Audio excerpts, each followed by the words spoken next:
Au commencement, la peur. Ensuite, une vaste entreprise de mystification exécutée dans une absence totale d'humanité. Et l'inconcevable devient réalité.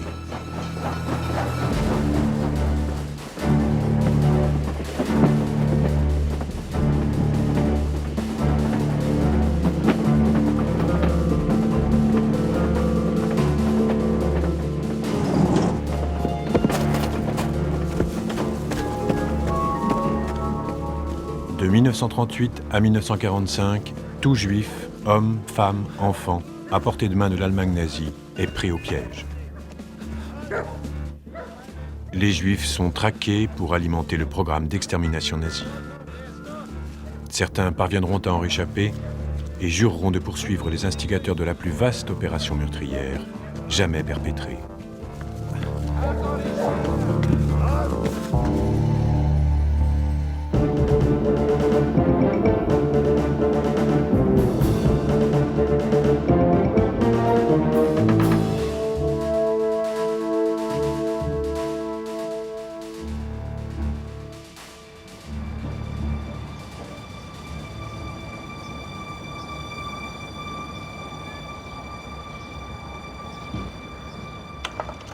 Au petit matin, à Tel Aviv, s'achève une réunion secrète entre agents des renseignements. Nous sommes en avril 1960 et la chasse aux fugitifs nazis vient d'être ouverte. Les services secrets israéliens sont sur la piste du plus célèbre criminel de guerre encore en liberté, l'officier SS Adolf Eichmann.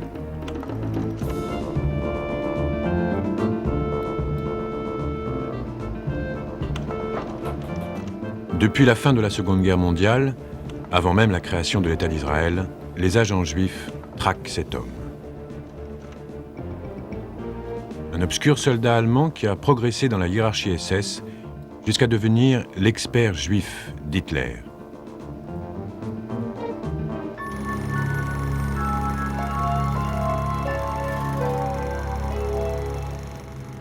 Au début des années 30, les Juifs d'Europe ne soupçonnaient pas le sort qui les attendait. L'horreur qui s'esquisse alors semble inconcevable. Et pourtant, le fléau du fascisme a commencé à ronger tout le continent.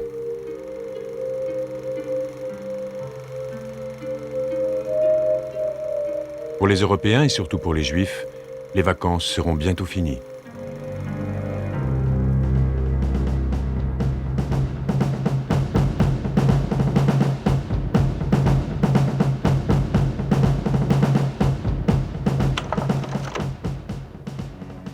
Les nazis proclament les Juifs ennemis de l'État allemand. Fraîchement nommé au département SS des affaires juives, Adolf Eichmann se rend en Palestine en 1937.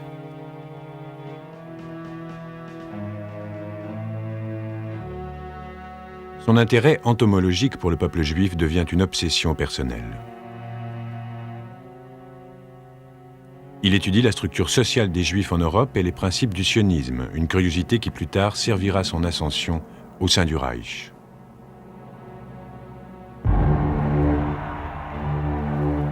En 1938, l'Allemagne annexe l'Autriche. Dans son projet de nation aryenne et de pureté raciale, Hitler prend les Juifs pour cible.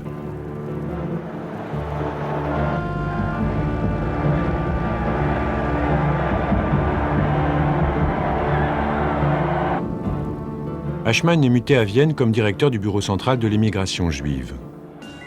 Il établit ses bureaux dans l'hôtel particulier du baron de Rothschild et applique une politique sans merci de purification ethnique. Confisquant les biens des Juifs, il enrichit le trésor nazi et vide l'Autriche de ses Juifs.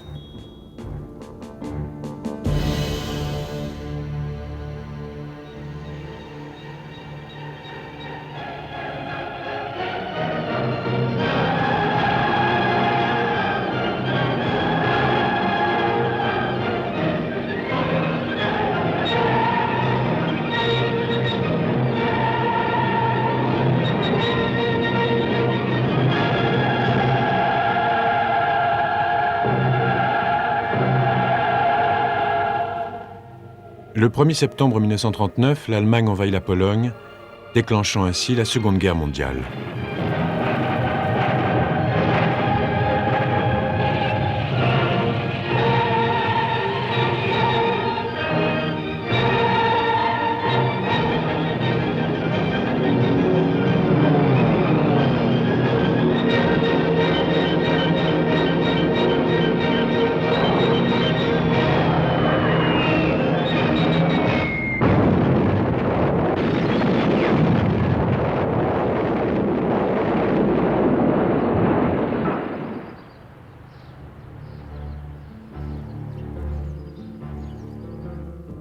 20 janvier 1942.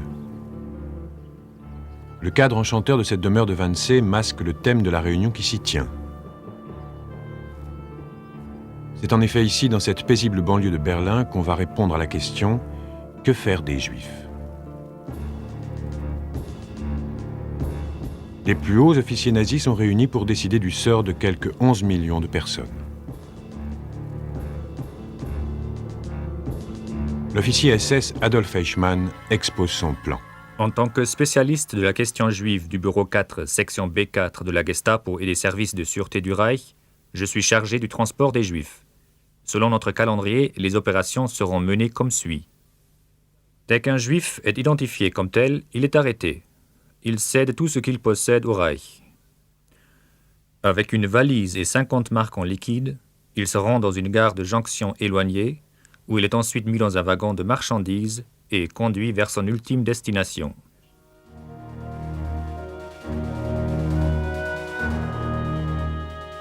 Le célèbre écrivain et prix Nobel de la paix Elie Wiesel est un rescapé de ce plan. Je me souviens d'un officier allemand. Il y avait en tout et pour tout 2 officiers allemands dans la ville où je me trouvais, qui étaient chargés de déportation. Et je me souviens d'un officier allemand en particulier à la gare, dont j'ai seulement réalisé plus tard qu'il s'agissait d'Eichmann. Il nous regardait, et dans ses yeux, il y avait non pas du remords, mais plutôt une sorte de regret. Ce n'est que bien plus tard que j'ai compris qu'il regrettait que ce soit déjà fini. C'est curieux pour cet homme responsable de la déportation d'un nombre incalculable de gens. La seule chose qui l'intéressait, c'était d'en déporter toujours davantage. Mais il n'en restait plus dans la ville. Le plan ne se limite pas aux déportations.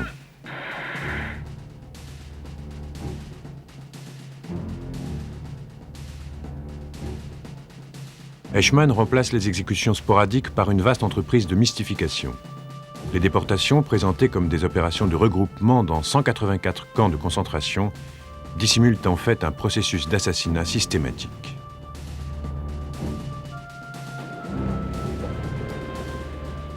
À Berlin, Eichmann est à présent responsable du département 4, section B4 de la Gestapo, avec des bureaux à Vienne, Prague, Budapest et Paris. Il s'entoure de fidèles adjoints chargés de traquer les Juifs et de les expédier vers les camps.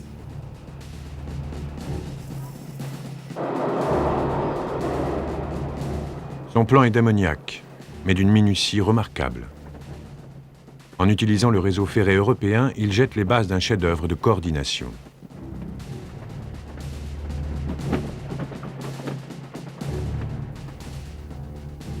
Son programme crée de nouveaux emplois pour les Allemands.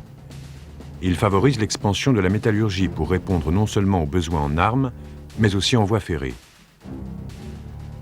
Les wagons transportant les cargaisons humaines vers les camps reviennent chargés de marchandises distribuées dans toute l'Europe. Une véritable entreprise commerciale soigneusement programmée, basée sur un projet d'extermination massive. Dès le départ, il savait ce qu'il voulait. D'abord, il y a eu un premier décret destiné à faire naître la peur, l'incertitude engendrée par la peur. Et puis, il y a eu une première série de lois obligeant les Juifs à porter l'étoile jaune et leur interdisant de sortir de chez eux à certaines heures. Et lentement, petit à petit, ils ont précipité les communautés, les individus dans l'abîme. Avec bien sûr, comme objectif ultime, l'anéantissement total. Et partout, ils ont fait les mêmes choses, aux mêmes gens. Et comme je l'ai écrit quelque part, on avait l'impression qu'il y avait seulement un Allemand tuant un Juif 6 millions de fois.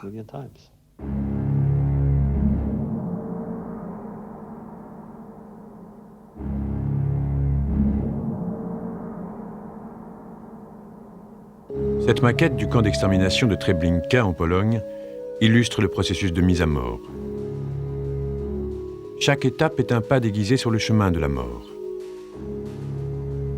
Les trains s'arrêtent dans une gare apparemment ordinaire. Au son d'une musique accueillante, les Juifs descendent des wagons. Les femmes et les enfants sont séparés des hommes. Les vêtements et affaires personnelles sont confisqués. Nus, les Juifs sont conduits le long d'un chemin appelé Himmelstrasse, la route du paradis. Au bout du chemin, un bâtiment surmonté de l'étoile juive de David, dans lequel ils sont gazés. La mort survient en 20 minutes. Dernier maillon de cette chaîne de mort, on jette les corps dans des fosses communes ou on les brûle dans des fours crématoires. À l'apogée de son pouvoir, l'officier SS Adolf Eichmann est aux commandes d'un mécanisme d'extermination qui transforme systématiquement la vie de millions de Juifs en cendres.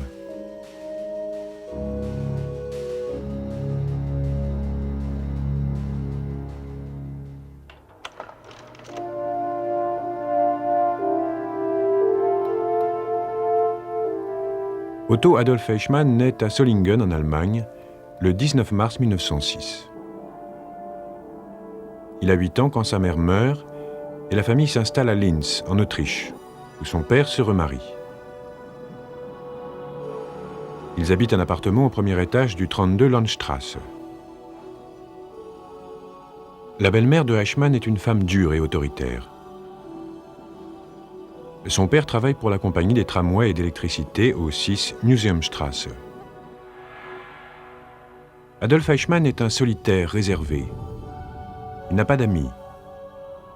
À l'école, on se moque de son teint mat, presque de type sémite.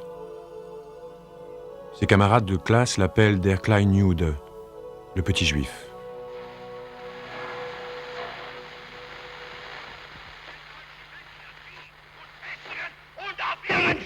Tragen den deutschen Staat, das Deutsche Reich.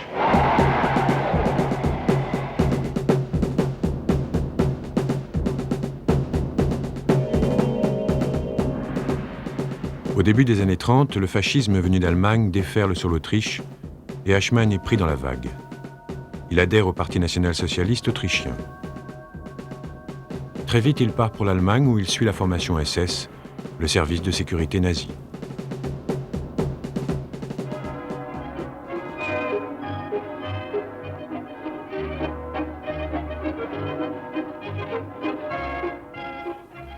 « 23 janvier 1935. Il n'y a aucune objection à ce que Adolf Eichmann épouse Veronika Liebl. Après examen de ses origines raciales, nous l'avons jugée apte à devenir la femme d'un officier SS. »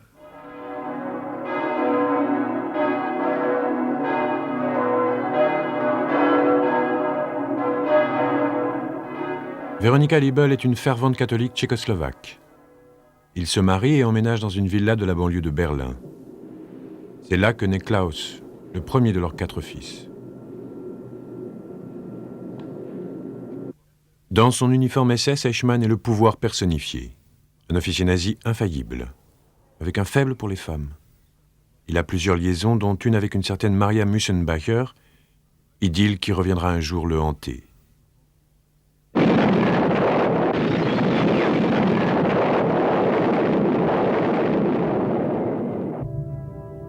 Les Alliés anéantissent le Troisième Reich.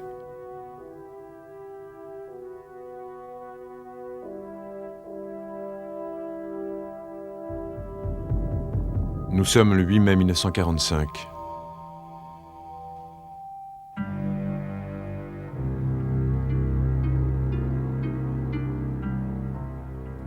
Près de 6 millions de Juifs, un tiers de la communauté juive mondiale, sont morts.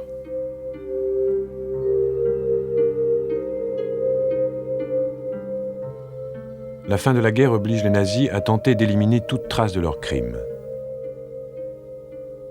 Eichmann détruit ses photos et rapports et disparaît.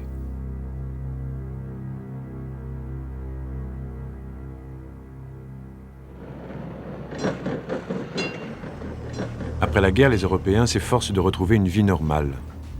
Mais certains veulent régler leurs comptes avec les nazis.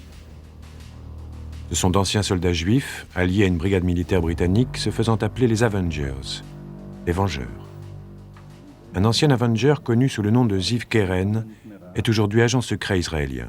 Nous étions en Italie du Nord, à Trévise, quand la guerre a pris fin. Un groupe s'est constitué. J'étais l'un de ceux chargés de mener à bien les actions.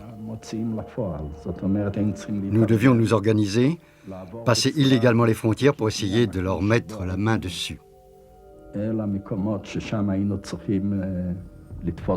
Lorsqu'on en attrapait un, on l'interrogeait sommairement avant d'en finir avec lui.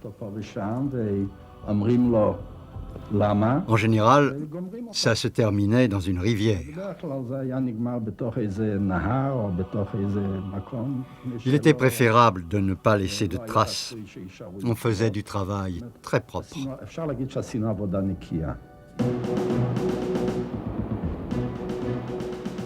La traque de Eichmann est dirigée par des Juifs qui viennent de Palestine. Une division de renseignement de la Haganah, l'armée clandestine juive, envoie un agent à Vienne. Il s'agit de Asher Ben Nathan, le futur directeur général du ministère israélien de la Défense. Sous le nom d'Arthur Peer, il ouvre une bibliothèque de recherche à Vienne, une couverture pour la traque des criminels de guerre nazis.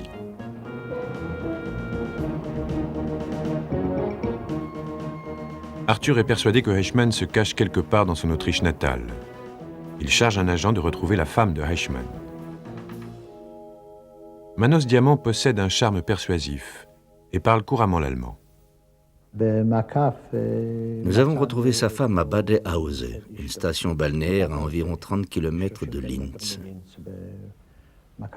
C'était un endroit où se cachaient de nombreux criminels.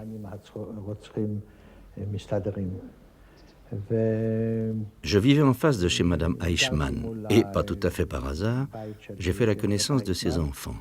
On faisait de la voile ensemble, on allait se promener. Je suis en quelque sorte devenu l'ami de la famille. Mais Madame Eichmann n'a pas eu de contact avec son mari. Apparemment, elle se savait surveiller.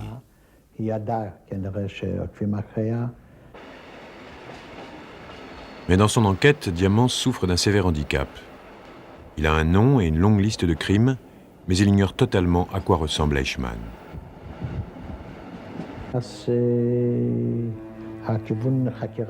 Le problème était surtout de trouver une photo d'Eichmann.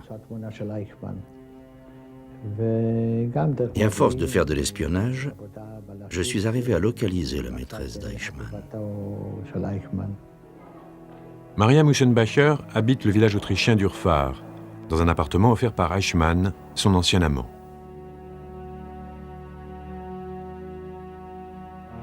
Diamant se présente à elle comme un ami de Eichmann. Je suis devenu l'ami de cette femme.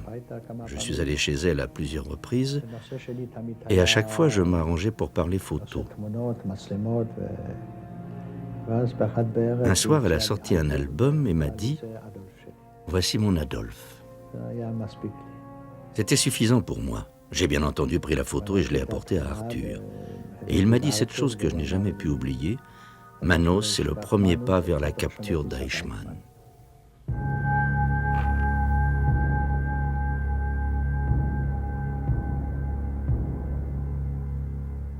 Lors des procès des crimes de guerre à Nuremberg, en Allemagne, le nom d'Adolf Eichmann est cité comme l'un des principaux instigateurs de la solution finale.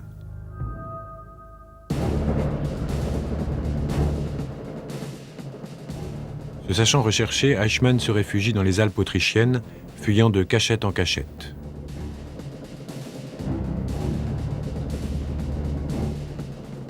Ne sachant plus où aller, il est arrêté par une patrouille militaire américaine et interné dans un camp de prisonniers de guerre. Prétendant s'appeler Otto Henninger, Eichmann parvient à cacher aux Alliés sa véritable identité. Et avec l'aide d'autres prisonniers, il s'évade. On lui a donné le nom d'un contact dans une scierie du nord de l'Allemagne, où il est embauché. À la lisière de la forêt, coupé du monde, Otto Henninger mène une vie discrète pendant près de 4 ans.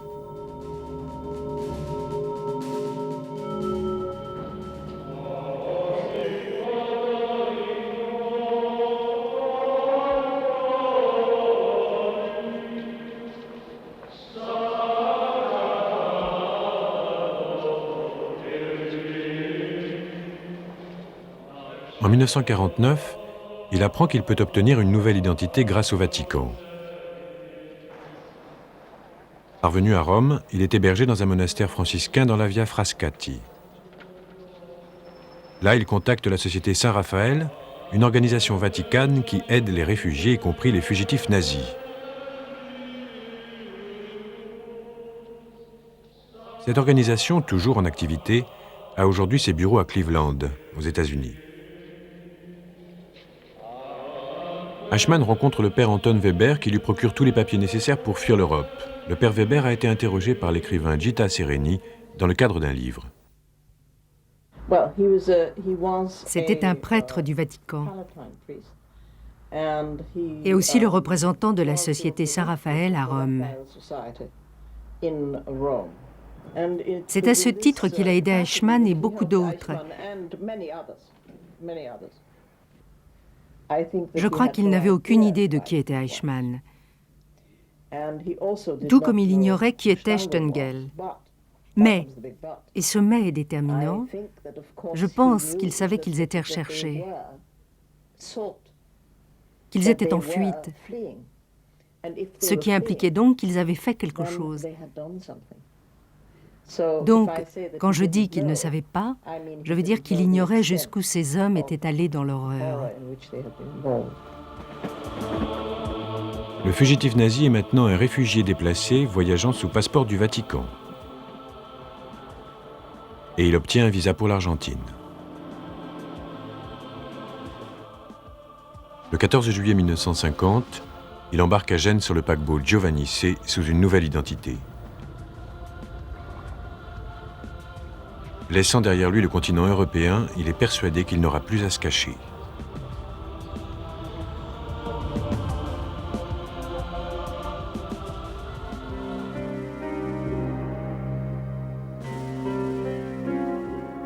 En 1948, l'État d'Israël est créé.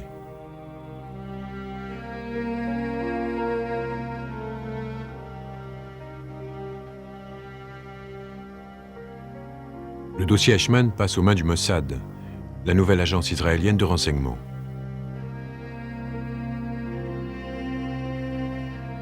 Isser Harel en est l'un des premiers directeurs.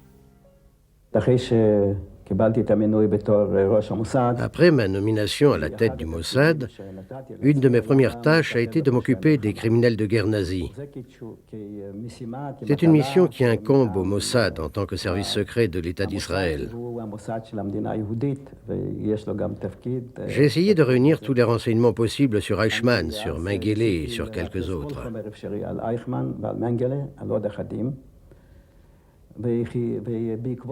En fonction de ce que nous avons trouvé, nous sommes allés dans le monde entier, en Afrique, en Europe, en Amérique du Sud, afin de trouver des preuves qui nous permettent d'établir que cet homme existait, qu'il était encore vivant, et ainsi pouvoir remonter jusqu'à lui.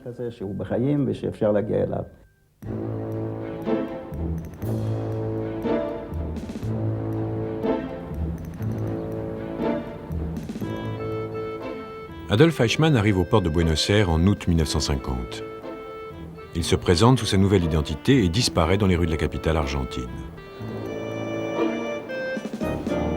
Se croyant en sécurité au sein d'une importante communauté d'ex-nazis, il ignore que des milliers de réfugiés juifs d'Europe vivent eux aussi en Argentine.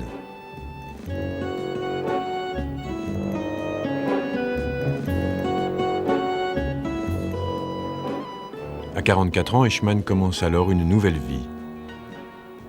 Il loue une chambre dans une pension de famille et trouve du travail au 374 Calle Corrientes chez Capri, une entreprise de construction allemande.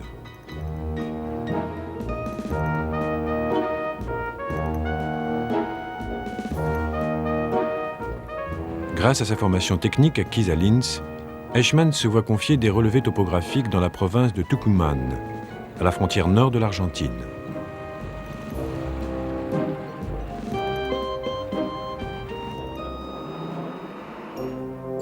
Noël 1950. C'est le début de l'été en Argentine, alors qu'en Autriche, l'hiver est déjà bien installé. Dans la maison de Eichmann, à Linz, Veronika Eichmann reçoit une lettre de Tucumán. C'est le premier signe confirmant que son mari est en vie. Pendant 2 ans, Veronika cache son existence à leurs enfants. puis elle les prépare au départ vers l'Amérique du Sud, où ils vivront en Argentine avec leur oncle.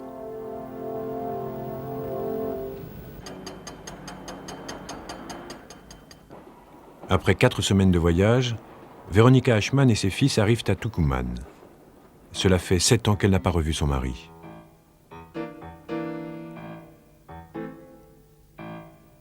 La région reculée de Tucumán garantit l'anonymat à Ashman et à sa famille. Mais en 1953, le contrat gouvernemental de Capri touche à sa fin et l'entreprise est dissoute. Ashman quitte alors le sanctuaire des montagnes pour une vie plus exposée dans une banlieue de Buenos Aires.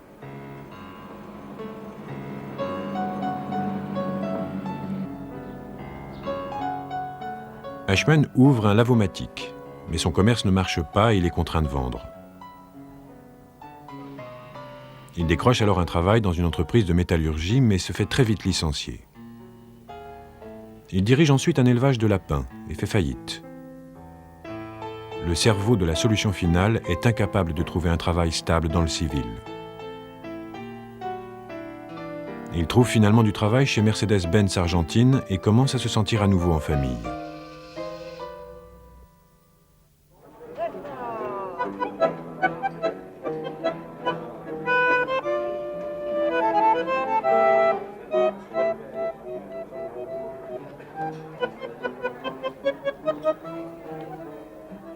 Depuis les années 30, beaucoup d'Allemands sont venus s'installer en Argentine. Buenos Aires, ville de diversité culturelle et de tolérance, est pour les exilés nazis un refuge sûr. Ils vivent au grand jour dans leur patrie adoptive. Ils se réunissent dans leur propre club et revendiquent leur propre culture tout en adoptant les traditions argentines.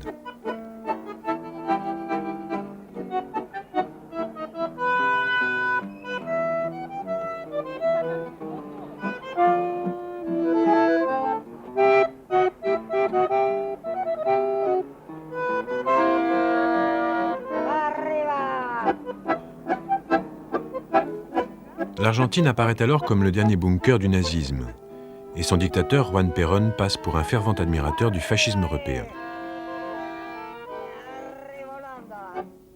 Au sein de la communauté allemande de Buenos Aires, les criminels de guerre côtoient leurs victimes.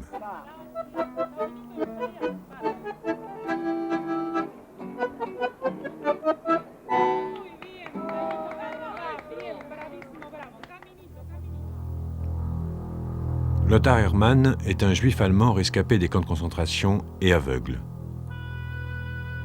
Il vit à Olivos, dans la banlieue de Buenos Aires, avec sa femme et leur fille unique, Silvia. Silvia rencontre un jour un jeune homme nommé Nicolas Eichmann. Il habite avec sa mère et ses frères dans la rue Chacabuco. Un homme vit également avec eux. Nicolas parle de lui comme de son oncle. Prenant la famille Hermann pour des Allemands comme lui, Nicolas parle librement du rôle de son père chez les SS et explique comment les nazis auraient dû en finir avec les Juifs. En l'écoutant, Lothar Hermann se met à songer que le nom de famille de Nicolas Eichmann ne lui est pas étranger.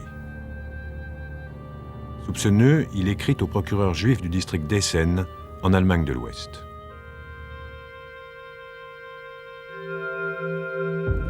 Le docteur Fritz Bauer reçoit la lettre de Hermann en octobre 1957.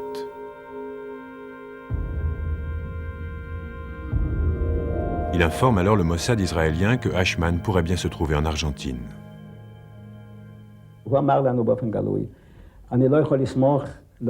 Et il nous a dit très ouvertement, je ne peux pas compter sur le ministère des Affaires étrangères allemand, ni sur les consulats allemands en Amérique du Sud ou ailleurs dans le monde.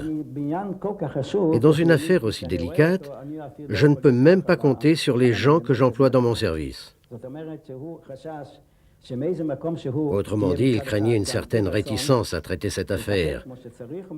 Et aussi qu'Eichmann ne soit informé et ne disparaisse purement et simplement.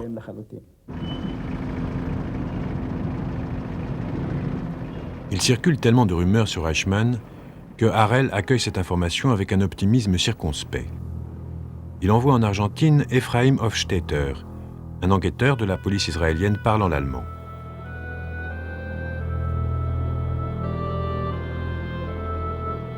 Celui-ci constate qu'on peut faire confiance à Hermann et à sa fille.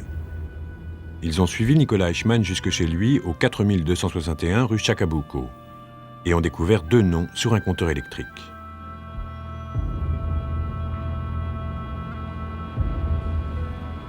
Clement et d'Augusto.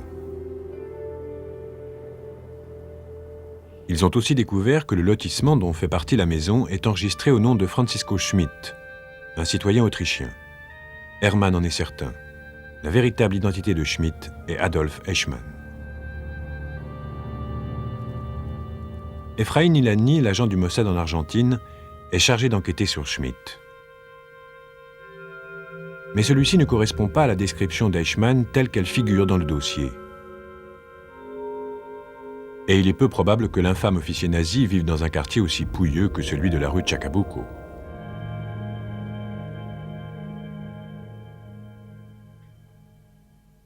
Harel rappelle son agent. Isser avait décidé qu'il était inutile de poursuivre cette piste. Il avait déjà envoyé 2 agents et après s'être occupé de cette affaire pendant 1 an et demi, il était arrivé à la conclusion, j'ignore sur quoi il se fondait, qu'il était inutile de suivre la piste de Buenos Aires. Nous sommes en 1959, 2 ans plus tard. En Allemagne de l'Ouest, le docteur Bauer reçoit des informations anonymes sur Eichmann. Il envoie un nouveau message à Harel. Bauer a découvert que le nom d'emprunt de Eichmann en Argentine n'est pas Schmidt, mais Ricardo Clement. Quand j'ai vu le nom que m'avait envoyé Fritz Bauer, il m'a paru familier. Je l'avais déjà vu quelque part. J'ai ressorti le dossier de Hermann et j'ai examiné tous les rapports dans les moindres détails. D'après l'un d'eux, sur la facture d'électricité de la maison de Francisco Schmidt, figuraient 2 autres noms, Ricardo Clement et d'Agosto, Daguto, quelque chose comme ça.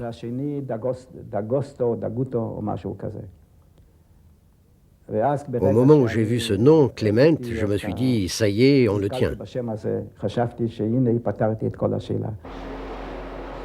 Pourtant, 2 mois passent sans qu'aucune action ne soit engagée.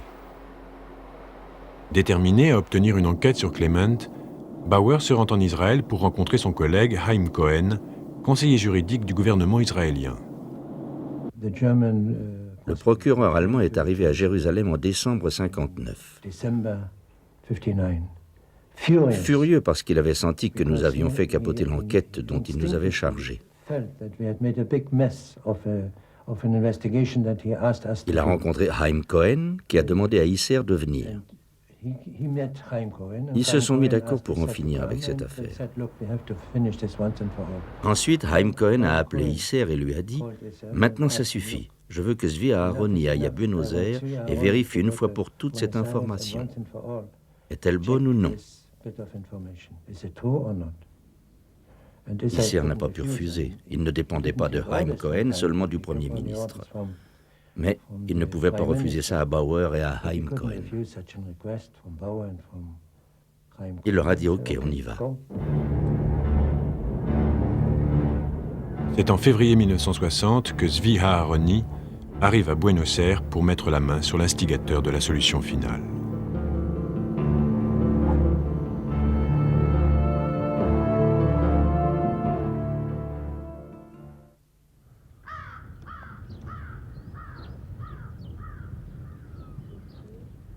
Vivant dans la campagne anglaise des environs de Londres, Zvi Aharoni mène aujourd'hui une existence paisible. Il est entré dans les services secrets israéliens en 1949 et c'est un spécialiste des interrogatoires. Je suis né en 1921. Lorsqu'Hitler est arrivé au pouvoir, j'avais 12 ans. Il y avait seulement 1 ou 2 autres garçons juifs dans ma classe. Je vous laisse à penser comment on se faisait traiter par nos soi-disant camarades. Il ne se passait pas un jour sans qu'on se fasse injurier. Parfois même, on se faisait taper dessus. On a grandi avec ces injures et ces persécutions. Imaginez comment un enfant qui a grandi dans un climat pareil peut réagir à l'Allemagne nazie.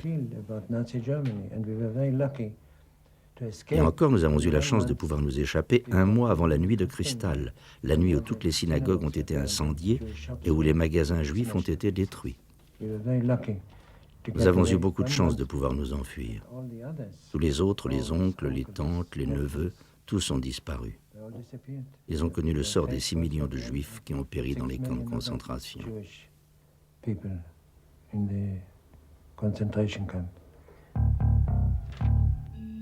Depuis la fin de la Seconde Guerre mondiale, la traque d'Eichmann a permis d'accumuler un épais dossier sur le fugitif. Il contient le parcours de Eichmann pendant la guerre, ses caractéristiques personnelles et la liste de ses crimes.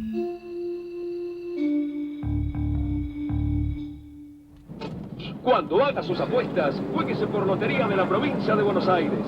Ahora de nuevo con su tradicional billete. Aharoni arrive à Buenos Aires sous un passeport diplomatique israélien au nom de M. Rodan. Il est censé effectuer des recherches sur les activités antisémites en Argentine.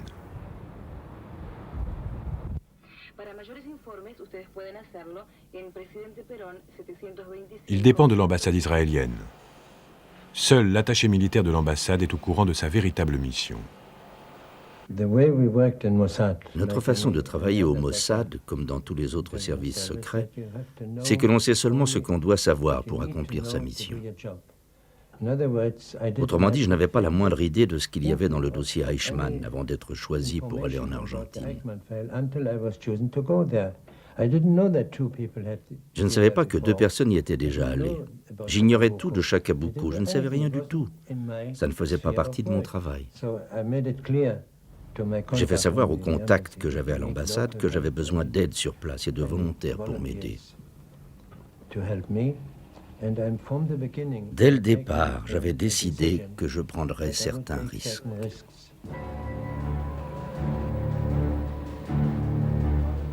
En 1960, l'antisémitisme refait surface un peu partout dans le monde.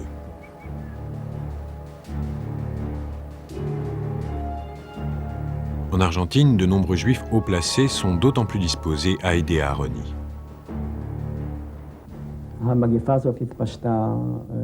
Le fléau se répandait dans le monde entier. Il se traduisait par des attaques contre les Juifs, des paroles diffamatoires et des grèves contre les institutions juives. Cela a provoqué un émoi profond dans la communauté juive et israélienne.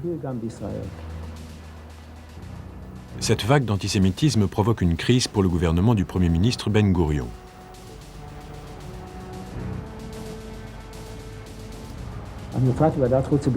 Je fus entendu par la Commission des Affaires étrangères et de la Sûreté. Je rappelais qu'après avoir fait un rapport sur le péril nazi, j'avais pris une série de mesures pour le combattre et que j'envisageais une autre action qui, en cas de succès, porterait un coup fatal à cette montée d'antisémitisme. Je ne leur ai pas dit qu'il s'agissait de l'opération Eichmann.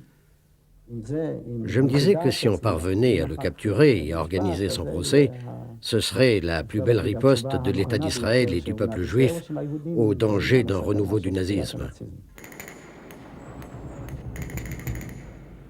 Aharoni commence sa mission par la surveillance du numéro 4261 rue Chacabuco.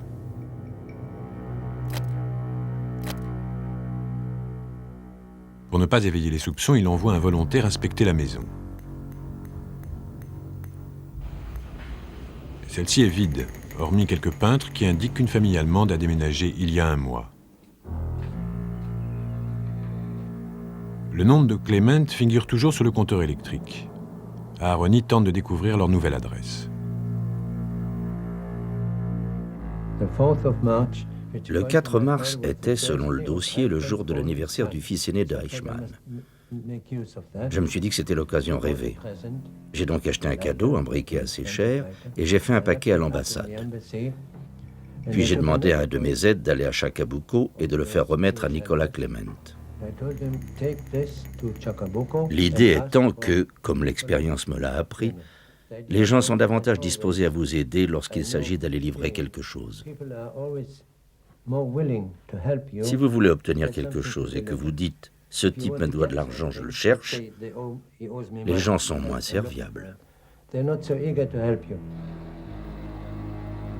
Cette fois, les peintres informent le volontaire que l'un des fils Clement travaille toujours dans un garage voisin. Là, celui-ci remet le briquet à Dieter, le frère de Nicolas Eichmann. J'ai décidé qu'on filerait Dieter après le travail. Il devait bien habiter quelque part, et comme ça, on saurait où il vivait.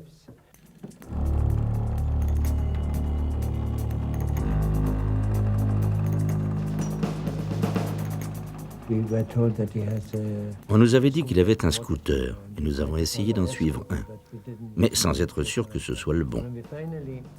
Pendant la filature, le jeune homme qui avait parlé à Dieter et qui était avec moi dans la voiture me dit « Ce n'est pas lui ». Il n'était plus sûr. Je me suis vraiment énervé et j'ai tenté le tout pour le tout. J'ai dit aux volontaires, écoute, tu vas retourner au garage et tu vas leur dire que l'ami qui t'a envoyé n'est pas content, qu'il prétend que tu n'as jamais remis ce paquet et qu'il veut que tu le rembourses. Alors, ou tu obtiens leur adresse en disant que tu veux savoir où ils habitent et que tu veux parler à M. Clement, ou si ça ne marche pas, au moins regarde bien le garçon en question de manière à pouvoir le reconnaître si tu le suis. Et ne viens pas me dire que tu n'es pas sûr, parce que c'est ridicule.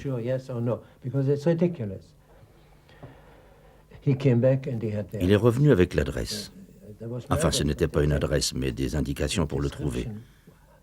Près de l'arrêt de bus, à 100 mètres du kiosque. Et en plus, il nous a dit que Dieter lui avait répondu en colère « Tu m'accuses de ne pas avoir déposé le paquet, mais pourquoi tu n'as pas mis le bon nom? Ce n'est pas Nicolas Clement, c'est Nicolas Eichmann. » Quand il est revenu faire son rapport, il était très déçu. Je lui ai demandé ce qui s'était passé. Il m'a dit « On a suivi la mauvaise personne. Il ne s'appelle pas Clement, mais Eichmann. » Vous imaginez la mienne de déception. On pouvait passer à l'étape suivante. On avait l'adresse et on savait que la famille s'appelait Eichmann.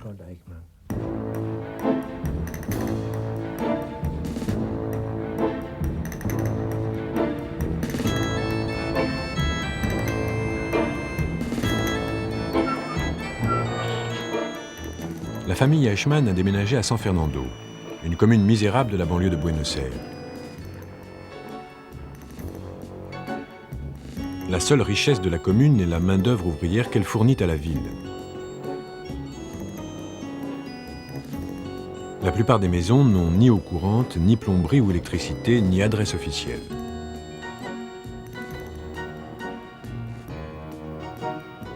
Seuls les numéros de lotissement sont inscrits au cadastre.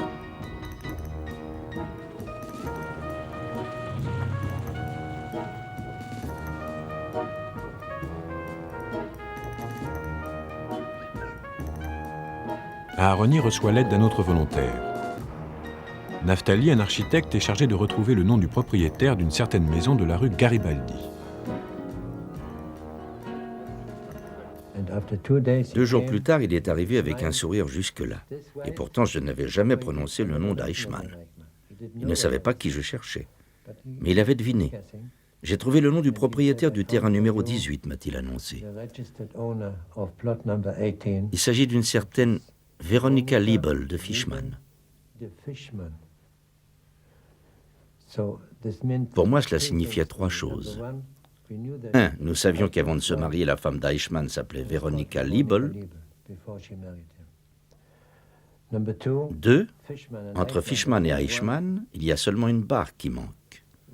Il pouvait s'agir de l'erreur d'un employé, ou alors cela avait été décidé par la famille Eichmann pour que leur nom n'apparaisse pas sur les registres. Mais l'information essentielle était que la maison était au nom de sa femme, ce qui voulait dire que Eichmann ne voulait pas figurer comme propriétaire de la maison et que Veronica était encore sa femme.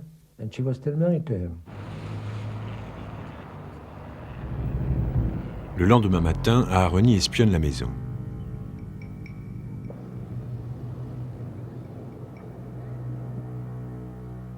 Il s'est embusqué derrière un talus de chemin de fer à environ 100 mètres de la rue Garibaldi. Mais les enfants et les cheminots aux alentours rendent l'endroit trop dangereux.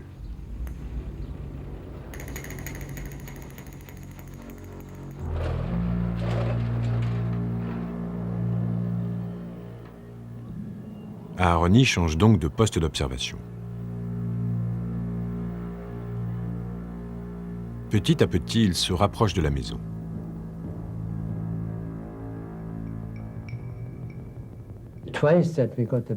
Notre meilleur poste d'observation a été un camion couvert d'une bâche dans laquelle nous avions découpé un trou. J'étais allongé à l'arrière et au bout de 2 ou 3 séances d'observation, j'ai réussi à voir une femme. Une femme assez âgée dont nous avons découvert plus tard que c'était la femme d'Eichmann. Nous avons également vu un petit garçon de 6 ou 7 ans, qui était le 4e fils d'Eichmann, né après les retrouvailles des 2 époux en Argentine. Enfin, j'ai vu un homme dont l'âge et la taille correspondaient au signalement que nous avions d'Eichmann.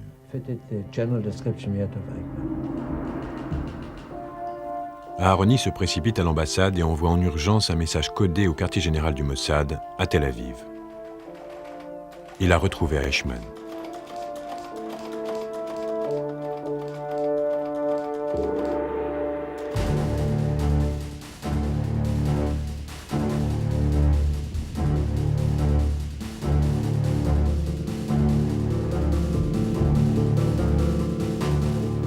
Aharoni se rapproche encore de la maison. Une photographie de Eichmann effacerait tout doute et garantirait le succès d'une future opération d'enlèvement.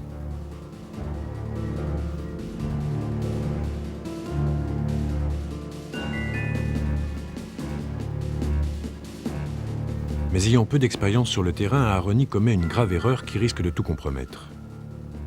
Avec Naftali, son volontaire, il procède à une approche directe de la maison muni d'un appareil photo-valise.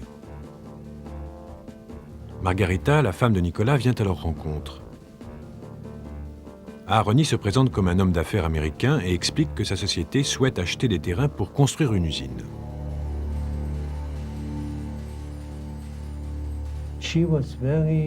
C'était quelqu'un de malin. Elle s'est méfiée tout de suite. Elle n'a pas cru un mot de notre histoire. Et quand elle a vu qu'on se parlait en anglais, elle s'est approchée et s'est mise à me parler en anglais. Ce qui m'a mis très mal à l'aise parce qu'apparemment, elle savait suffisamment d'anglais pour s'apercevoir que je n'avais pas l'accent américain. J'ai donc décidé qu'il était temps de battre en retraite. J'ai dit à mon ami, nous avons dû nous tromper. Notre terrain doit être de l'autre côté de la voie ferrée. Allons nous renseigner là-bas. Disposant de peu de temps avant la date prévue de son retour à Tel Aviv, Aharoni tente une nouvelle fois de photographier Eichmann. Nous sommes le dimanche 3 avril. Sur le pont de chemin de fer, à quelques centaines de mètres de la maison, Aharoni apprend à Randy, un autre assistant, à se servir de l'appareil photo-valise. Il attend que Eichmann sorte de la maison, puis envoie Randy à sa rencontre.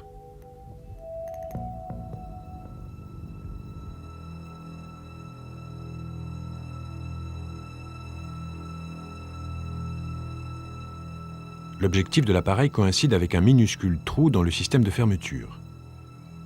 Un déclencheur dissimulé permet d'actionner l'obturateur.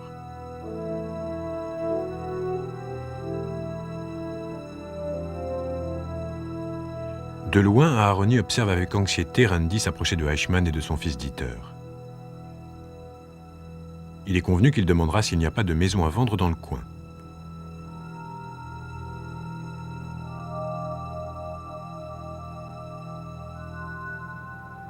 Randy actionne le déclencheur. Les résultats sont ces photos du 3e fils, Dieter, et les premières photos de Adolf Eichmann depuis 15 ans.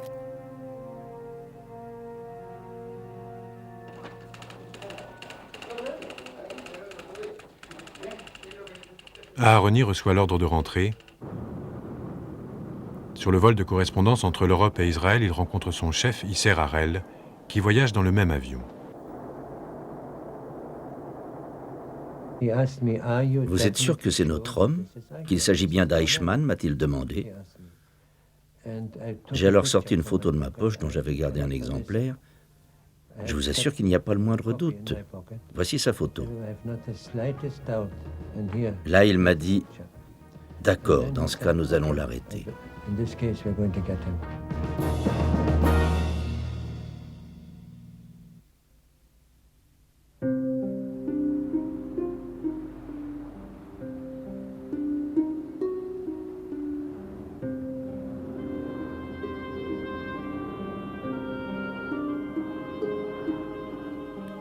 À Tel Aviv, par une chaude soirée d'avril 1960, Isser Harel apprend au Premier ministre Ben Gourion que Eichmann a été localisé. Le chef de l'État juif s'engage à faire ramener Eichmann à Jérusalem. L'enjeu était déterminant pour Ben Gourion et il m'a demandé de trouver une solution. Selon la loi israélienne, si nous amenions Eichmann en Israël par la force, sans avoir recours à l'extradition, il ne nous serait pas possible de le juger. Je suis donc allé trouver le conseiller juridique du gouvernement, Haïm Cohen, et je lui ai fait part de ce projet.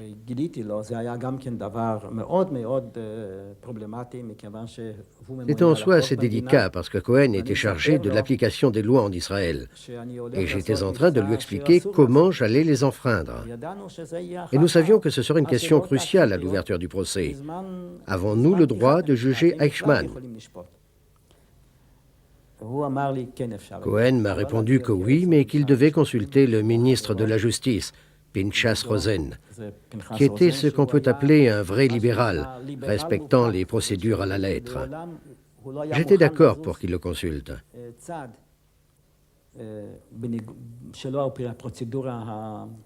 Une fois mis au courant, Pinchas Rosen a dit à Haïm Cohen que dans ce cas précis, et exceptionnellement, la réponse était oui.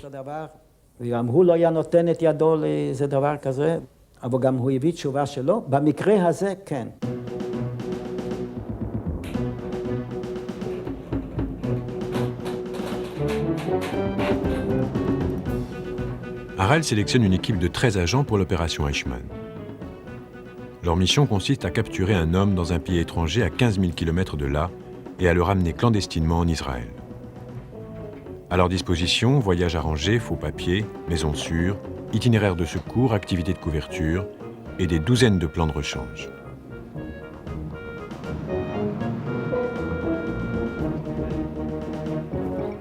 Les différentes possibilités sont étudiées recouvrant toutes les éventualités et les pires scénarios. Chaque équipier est un spécialiste de missions secrètes. Raphaël Eitan, chef des missions spéciales, dirige l'opération.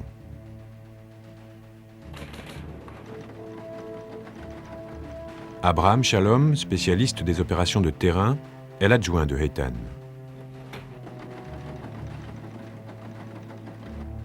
Danny Shalom fabrique les faux papiers. Ephraim Ilani, délégué en Amérique du Sud, connaît tout de l'Argentine, sa société, ses lois, ses coutumes.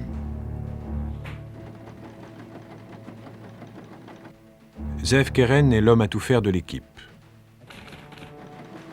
Zvi Malkin, dont le rôle sera de s'emparer de Eichmann lors de sa capture, est un spécialiste du camouflage.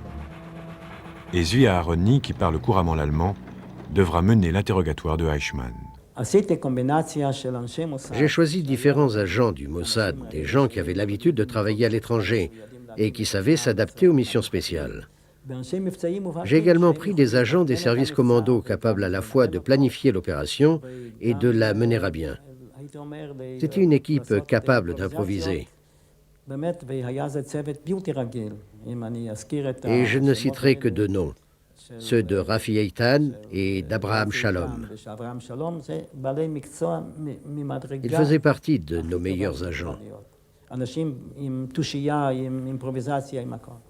J'ai choisi de confier le commandement de la mission à Rafi Eitan. Petit à petit, j'ai mis au point un plan d'attaque. J'ai choisi les agents. J'ai pris 7 personnes de mon équipe qui venaient de la division commando. Je me suis rendu compte que pour enlever Eichmann et le ramener en Israël, il nous faudrait également disposer d'un moyen de transport, du matériel adapté, ainsi que des points de chute en Argentine ou à Buenos Aires.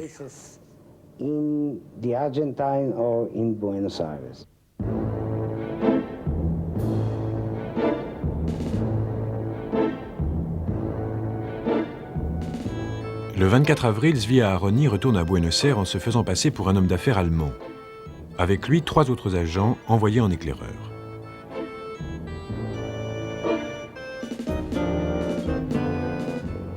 Leur mission, préparer le terrain pour l'équipe chargée de l'enlèvement qui doit arriver une semaine plus tard. Ils seront rejoints ultérieurement par le directeur du Mossad, Isser Harel. L'enjeu est tel que Harel prend exceptionnellement le risque de diriger en personne l'opération.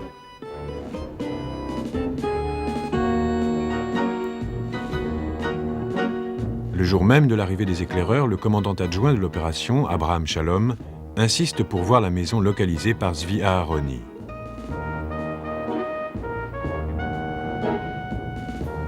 À 8 heures du soir, les 4 hommes roulent vers San Fernando.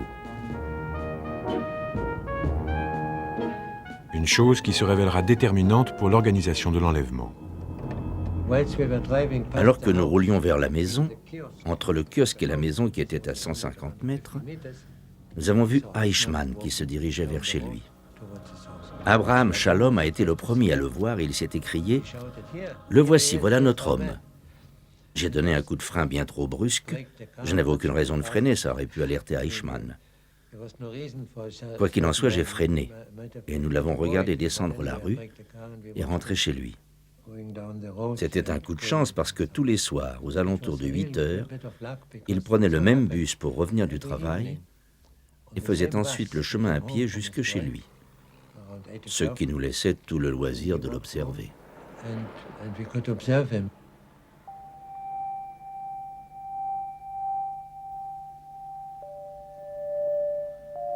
Pour parachever leur plan d'enlèvement, ils ont besoin de savoir où Eichmann prend son bus.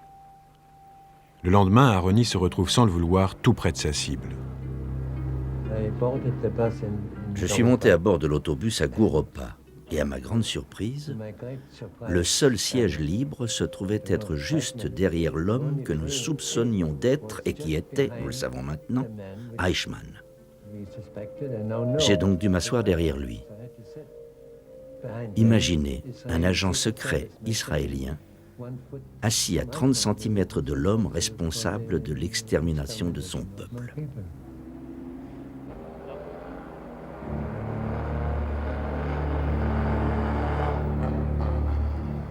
Le 29 avril, tous les membres de l'équipe sont là et les préparatifs commencent. On repère une pharmacie pour les éventuels besoins en médicaments. Du matériel est acheté pour l'insonorisation d'une pièce dans une maison sûre. Et accord est pris avec un photographe pour le développement dans la nuit des faux papiers de l'agent Danny Shalom. L'équipe loue plusieurs maisons sûres devant répondre à des critères très précis. Elles doivent être grandes et situées dans des quartiers chics afin de garantir la tranquillité. Elles doivent posséder plusieurs entrées. Un garage attenant suffisamment grand pour pouvoir égarer 2 voitures. Et une pièce aveugle à l'étage pour détenir Eichmann à l'abri des regards de la rue.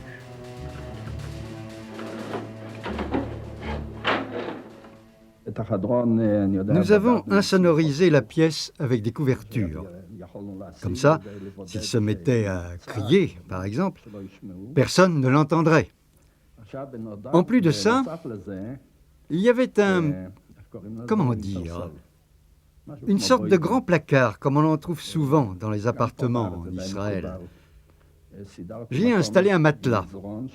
On avait prévu de le cacher là et de fermer les portes au cas où l'appartement serait fouillé.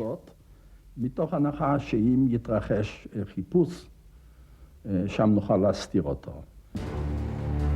voitures seront louées pour la fuite. Elles doivent être fiables et de préférence américaine. L'une pour l'enlèvement, l'autre en sécurité. Nous avions toutes sortes d'astuces. Par exemple, nous avions un système pour changer rapidement de plaque d'immatriculation. Système que j'avais mis au point en Israël. Il me permet encore aujourd'hui, où que je sois, qu'on m'envoie au Japon ou ailleurs, de disposer en quelques heures de plusieurs plaques d'immatriculation, sans avoir besoin d'aller dans un magasin et de demander à quelqu'un de me les fabriquer. Nous avons donc pu changer de plaque rapidement, 3 fois en chemin. Petit à petit, le scénario du plan de capture se précise. Les ravisseurs attendront leur homme ici, dans la rue Garibaldi, entre l'arrêt de bus et son domicile.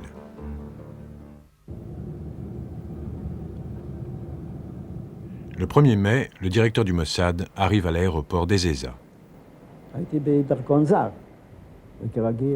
J'avais un passeport étranger. Et comme dans toutes les opérations auxquelles j'ai participé, aucune limousine ne m'attendait, aucune voiture. Personne pour s'occuper de moi. Abraham Shalom était là, mais nous avons fait comme si nous ne nous connaissions pas. Et je me suis rendu en ville en autobus. Harel descend dans un petit hôtel au coin de la rue Taquari. Sa façon de voyager à l'étranger en toute simplicité crée un précédent au sein du Mossad. Afin de passer inaperçu, Harel porte des vêtements très ordinaires, se déplace en bus et loge dans des établissements modestes. Pour communiquer, il n'utilise ni le téléphone, ni la radio, ni aucun procédé électronique. Toutes les discussions ont lieu en face à face dans des endroits prédéterminés. Chaque agent reçoit une liste des heures et lieux où Harel peut être rencontré. Les cafés de Buenos Aires ainsi deviennent son quartier général. Et c'est là qu'il transmet ses ordres et reçoit les comptes rendus sur l'état d'avancement de l'opération.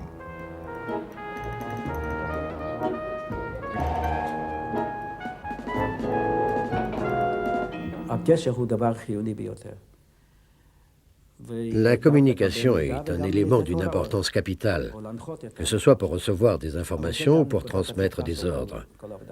Et c'est aussi le point faible de toutes les opérations menées par des services secrets.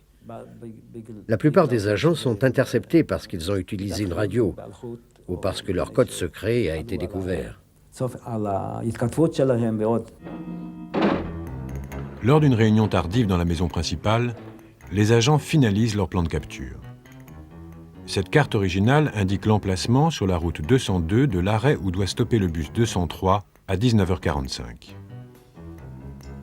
La cible descendra vers son domicile le long de la rue Garibaldi.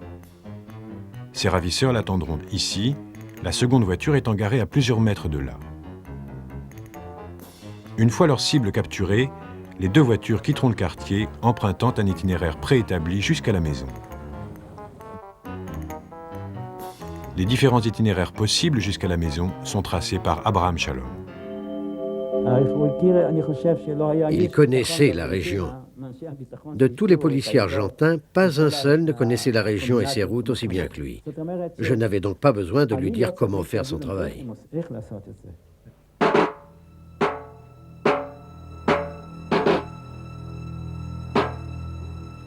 Dans la capitale argentine, on prépare la célébration du 150e anniversaire de l'indépendance.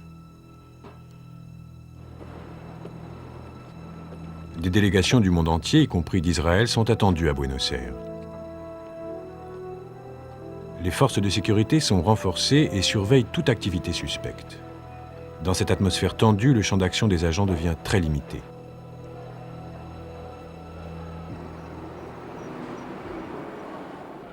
Harel dîne avec l'ambassadeur d'Israël en Argentine, Ariel Evavi, et l'informe de l'opération. Le repas a été agréable et il m'a mis au courant de l'opération et de ce qui allait se passer.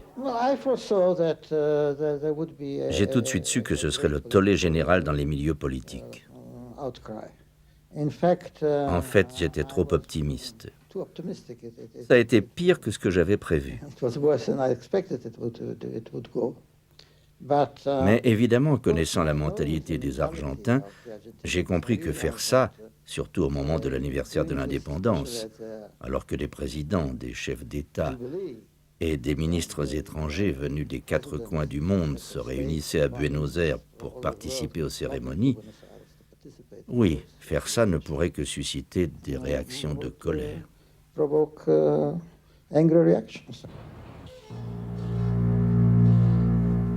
Harel met au point un scénario de la dernière chance pour le cas où la fuite ne se déroulerait pas comme prévu, une fois Eichmann entre leurs mains. En cas d'imprévu, il ne devait surtout pas faire de mal à Eichmann. Tout le monde devait partir, à l'exception de Rafi. Celui-ci avait l'ordre de s'attacher à Eichmann avec des menottes, afin qu'ils soient arrêtés ensemble par la police. Et les menottes seraient des menottes que l'on ne peut ouvrir que dans un poste de police.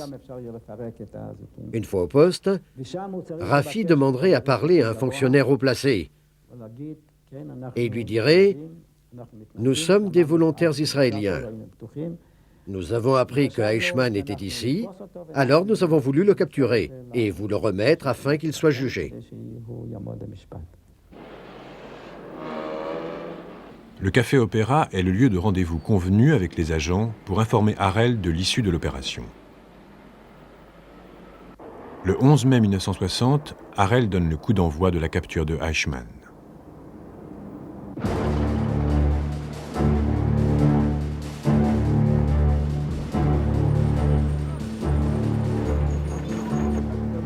La voiture devant enlever Eichmann est conduite par Zvi Aharoni.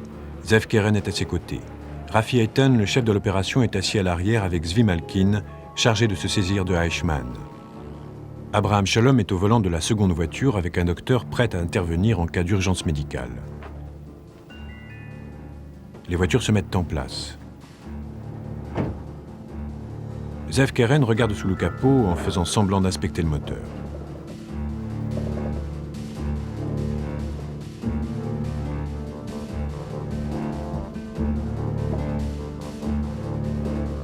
Un jeune garçon passant par là propose son aide.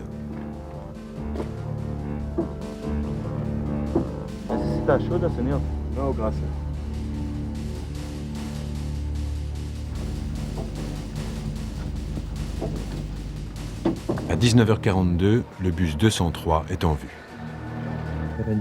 Lorsque le bus 203 par lequel il avait l'habitude de rentrer chez lui est arrivé, il ne s'est pas arrêté devant le kiosque, il a continué sa route. De toute évidence, il n'était pas à bord. Nous étions terriblement déçus. Nous avons attendu 10-15 minutes. Puis le moment est venu où, selon le plan, nous devions partir. Mais Rafi a décidé que nous devions rester.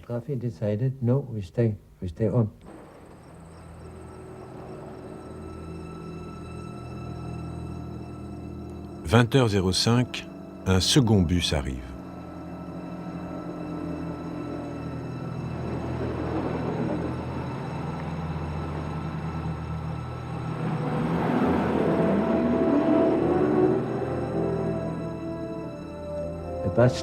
Le bus s'est arrêté et un homme en est descendu. Notre homme a quitté le bus et a commencé à descendre la rue. J'avais des jumelles à infrarouge. J'ai informé Rafi et Zvi qu'il arrivait.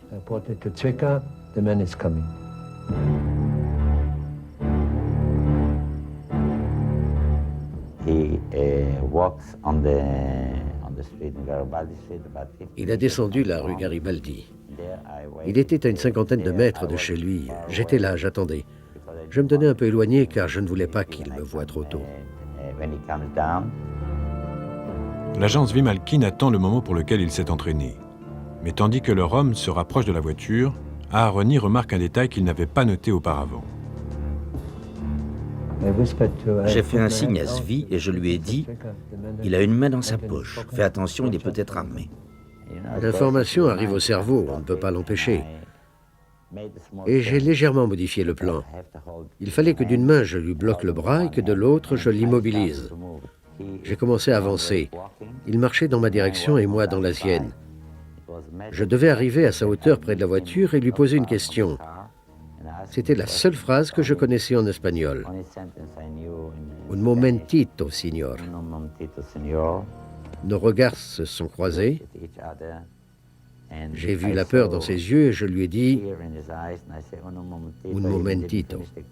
Mais je n'ai même pas pu terminer. Il a reculé, je lui ai sauté dessus et nous sommes tombés dans le caniveau.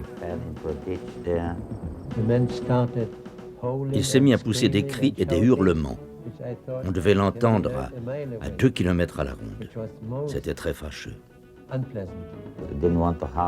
Je ne voulais pas lui faire de mal, parce que si je le malmenais, je risquais de lui briser le cou. Alors je l'ai laissé respirer, il en a profité pour crier.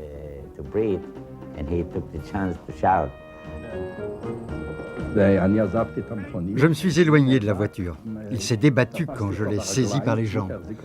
Zvi le tenait. À ce moment-là, Zvi Aharoni m'a dit « Rafi, va les aider ». Tous les trois, ils l'ont tiré jusqu'à la voiture. Il hurlait toujours. Ils lui ont mis une couverture dessus et la course a commencé.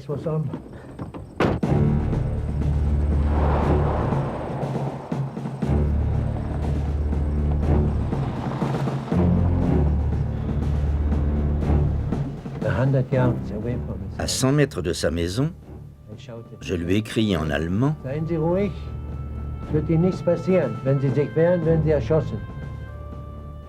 Ne bougez pas, il ne vous arrivera rien. Si vous vous débattez, nous vous abattrons. » Silence. Aucune réaction.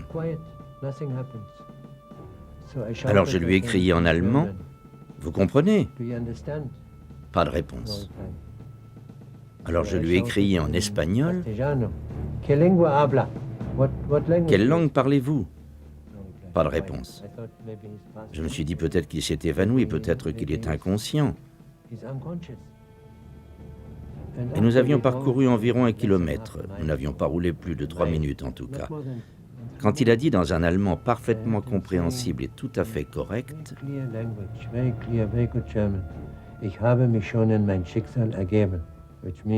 ce qui signifie « je me suis résigné à mon sort ». C'était une indication très importante. Je savais que c'était notre homme.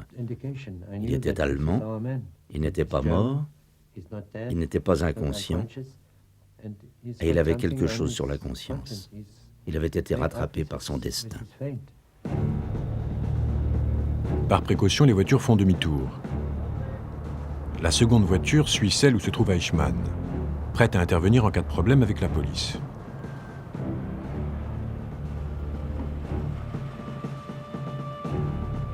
Les voitures s'arrêtent 3 fois pour changer les plaques d'immatriculation.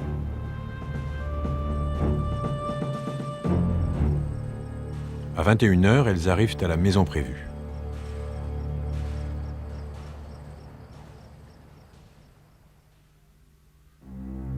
Le docteur examine le prisonnier à la recherche d'éventuelles capsules de poison cachées dans sa bouche, selon la bonne tradition nazie. Nous l'avons déshabillé, nous avons vu la cicatrice de son appendicite, ainsi que celle de son matricule SS. J'ai mesuré sa tête et je me souviens encore aujourd'hui que ces 3 indications concordaient avec ce que nous savions. Et c'est à ce moment-là seulement que j'ai fait signe à Aroni pour qu'il commence l'interrogatoire. Je lui ai demandé « Quel est votre nom ?» Il m'a répondu « Ricardo Clement ». J'ai dit « Et avant ça ?» Il a dit « Otto Henniger », ce qui était vrai, mais nous ne le savions pas à l'époque. Alors bien sûr, ça m'a un peu découragé et je me suis dit « On est dans de beaux draps. Il n'admettra jamais qu'il est Adolf Eichmann. Il sait ce que ça impliquerait. » Alors j'ai commencé à l'interroger sur sa famille, à lui demander sa pointure, sa taille pour les chemises, les chapeaux, car tous ces renseignements figuraient dans nos dossiers. Je lui ai demandé « Quel est votre matricule SS ?» Il m'a donné le bon numéro. « Quel est votre numéro dans le parti NSDAP ?» Il m'a donné le bon numéro. Je lui ai dit « Quelle est votre date de naissance ?» Il m'a donné la bonne date, le 19 mars 1906. C'était bon signe. Ensuite, je lui ai dit « Quel nom portiez-vous à votre naissance ?» Il m'a dit « Adolf Eichmann ». Il est très difficile de décrire ce que nous avons éprouvé à ce moment-là. Je me souviens que je me tenais d'un côté du lit. Eichmann était couché sur le lit, les yeux bandés. Abraham, le deuxième responsable des services de sûreté, se tenait de l'autre côté. Et nous avons instinctivement échangé une poignée de main. Ça y est. Il est presque minuit quand Abraham Shalom et Aharoni arrivent au Café Opéra.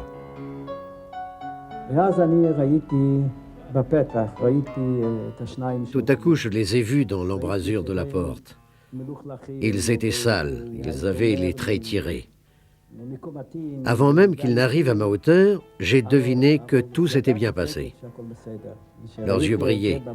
Non seulement ils l'avaient capturé, mais surtout la chose la plus importante, c'était qu'il était maintenant établi que Ricardo Clement était bien Adolf Eichmann.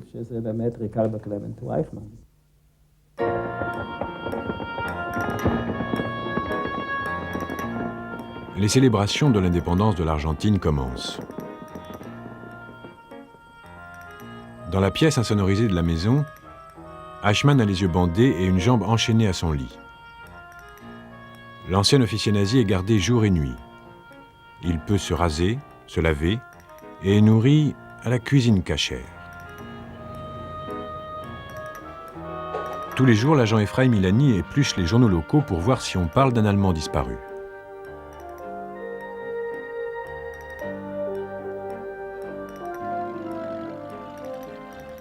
Harel est persuadée que lorsque Veronica Eichmann suspectera l'enlèvement de son mari, elle n'ira pas prévenir la police.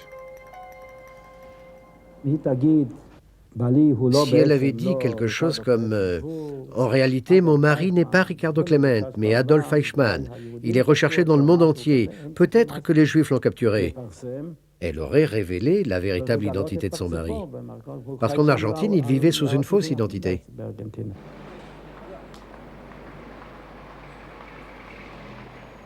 Mais plus les agents restent à Buenos Aires, plus ils risquent d'être découverts.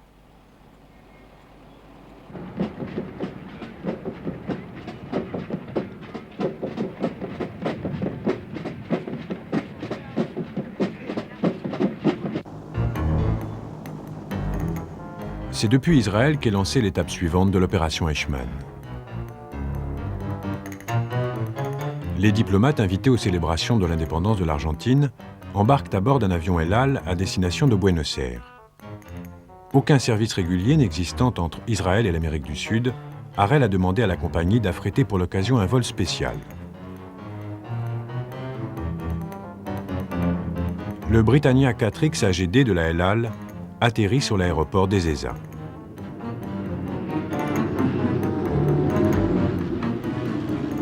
Aux commandes, le pilote le plus expérimenté de la compagnie, Zvi Toar, a été sélectionné pour ses nombreuses heures de vol.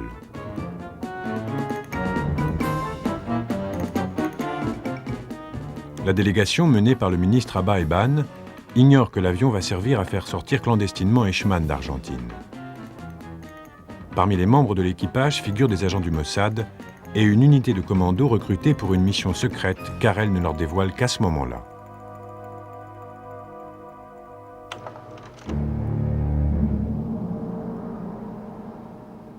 Le docteur Joseph Mengele, l'ange de la mort d'Auschwitz, est supposé résider à Buenos Aires. Encouragé par le succès de l'opération Eichmann, Harel espère quitter l'Argentine avec 2 prisonniers. Alors que j'étais encore en Israël, on m'avait fait parvenir, dans la plus grande discrétion, l'adresse d'un appartement dans lequel Mengele était supposé habiter. Il aurait eu également une usine à Buenos Aires. Je savais que nous n'aurions pas le temps d'effectuer une opération secrète. Une fois Eichmann en sécurité, c'est-à-dire dans l'avion, si Mengele était bien à l'endroit indiqué, nous procéderions à une sorte d'opération commando. Nous entrerions dans l'appartement armes au poing, et si Mengele était là, nous l'emmènerions de force, tout simplement. Une enquête au bureau de poste local révèle que Mengele a déménagé 8 fois ces dernières années. Sa dernière adresse connue est le 3573 rue Paraná.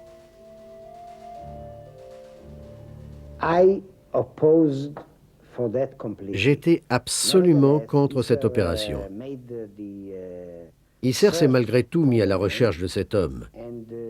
Et heureusement, fort heureusement, il ne l'a pas trouvé, ce qui a permis d'éviter une confrontation entre lui et moi.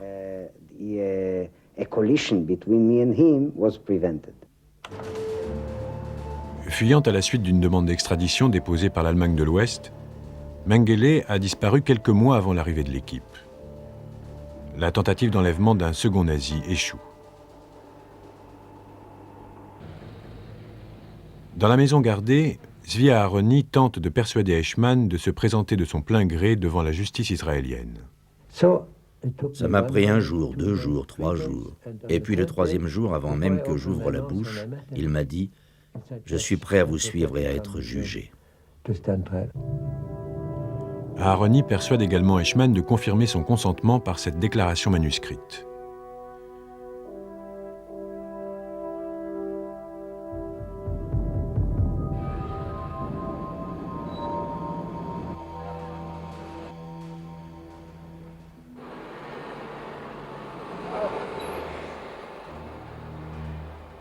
« 21 mai, le jour du départ prévu.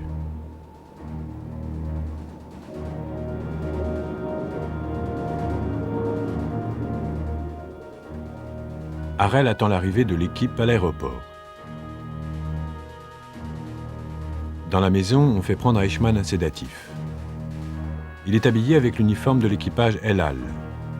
Un faux passeport donne à l'ancien nazi l'identité d'un citoyen israélien.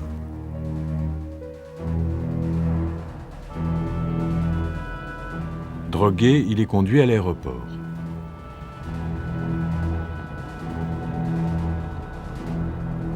Ils arrivent au poste de contrôle.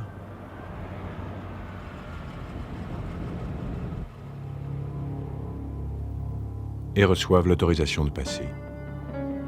Personne ne semble les remarquer, tandis que la voiture se dirige tout droit vers l'avion stationné et que Eichmann est transporté à bord.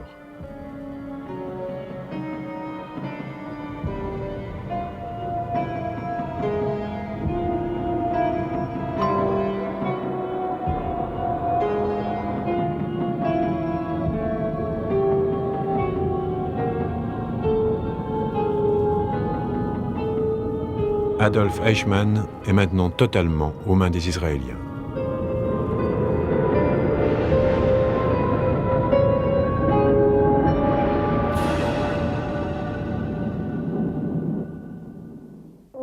אדולף אייכמן נמצא כבר במעצר בארץ ויעמוד בקרוב למשפט בישראל בהתאם לחוק עשיית דין בנאצים וגוזריהם תש"י 1950.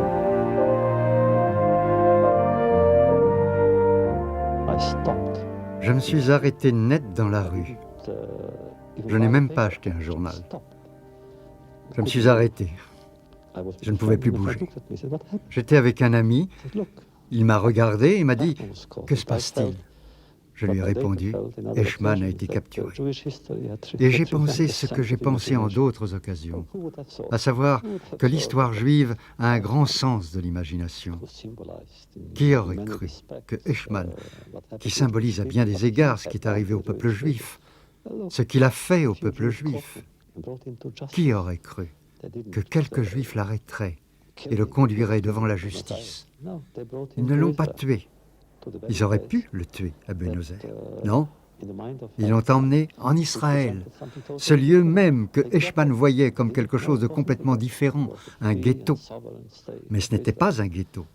C'était l'État libre et souverain d'Israël, où des hommes allaient être ses juges. C'était exaltant.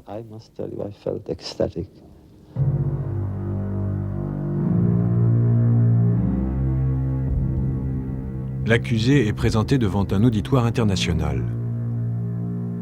Adolf Eichmann reste indifférent à ses crimes et n'a aucun regret. Cet homme, responsable de souffrances inouïes, ne se soucie que de la précision et du formalisme de ses actes.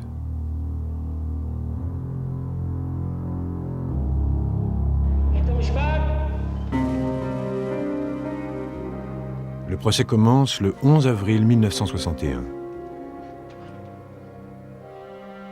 Le juge de la Cour suprême israélienne, Moshe Landau, qui est né en Allemagne et y a fait ses études, préside le procès.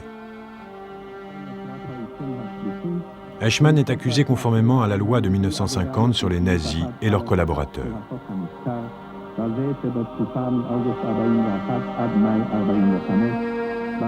La peine de mort n'existe pas en Israël, sauf une exception qui concerne les criminels de guerre nazis reconnus coupables. Le réquisitoire de l'accusation est mené par le procureur général Gideon Hausner. Le docteur Robert Servatius, avocat allemand et défenseur des criminels de guerre, assure la défense.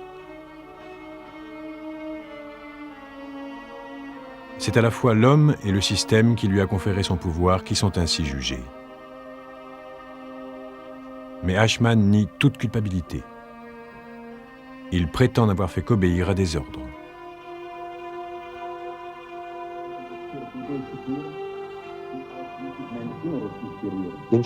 À Jérusalem, il n'avait plus de pouvoir. Il se comportait comme un prisonnier ordinaire, un simple prévenu qui se défend lui-même. Et il s'en sortait plutôt bien. Il ne s'est jamais effondré. Il avait sa propre logique et il l'a suivie jusqu'au bout.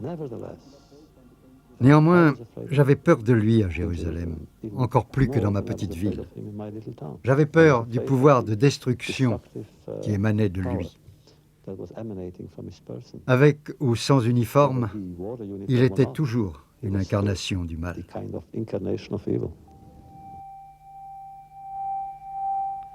À l'insu de tous, le directeur du Mossad lui-même assiste au procès.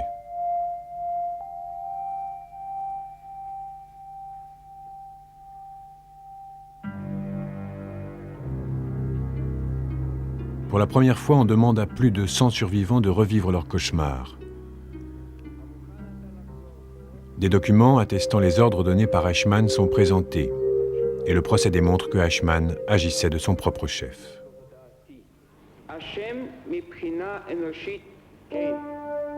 Les juges rendent leur verdict devant un auditoire silencieux. L'accusé est condamné à mort. C'est la première fois dans l'histoire d'Israël que la peine capitale sera appliquée.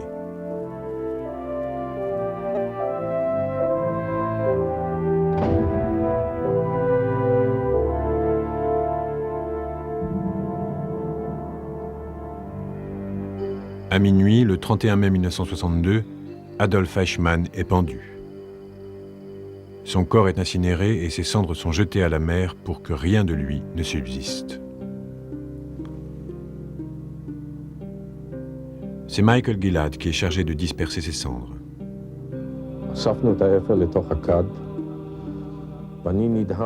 Nous avons mis les cendres dans une urne. J'étais étonné de voir qu'il y en avait si peu. À ce moment-là, je me suis souvenu de quelque chose dont j'avais été témoin à Auschwitz. On nous avait emmenés devant un grand tas de cendres. Nous savions ce que c'était. C'est au moment où je me trouvais près du four et que les cendres d'Eichmann ont été sorties, et seulement à ce moment-là, que j'ai pu imaginer les centaines de milliers de personnes qui avaient formé le tas de cendres que j'avais vu ce jour-là.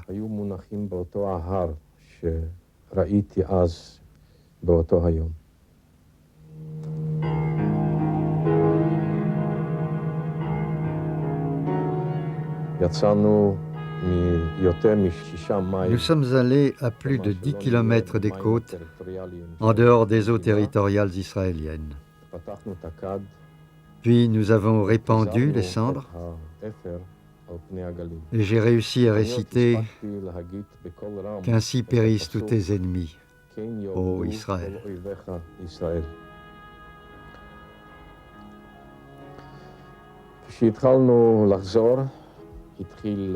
À notre retour, le jour se levait.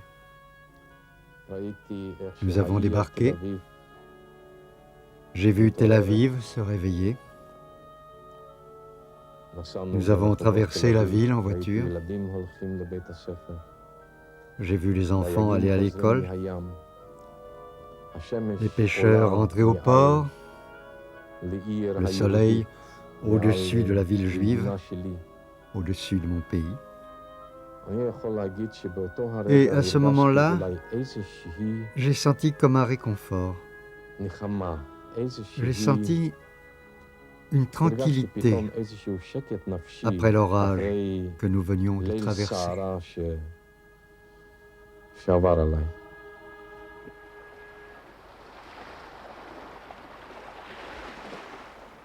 Sur les milliers de criminels de guerre nazie, une poignée seulement ont été jugés. Le procès de Adolf Eichmann n'a pas été motivé par la vengeance pour ses crimes, mais par une volonté de justice envers ses victimes et parce qu'il fallait que le monde sache.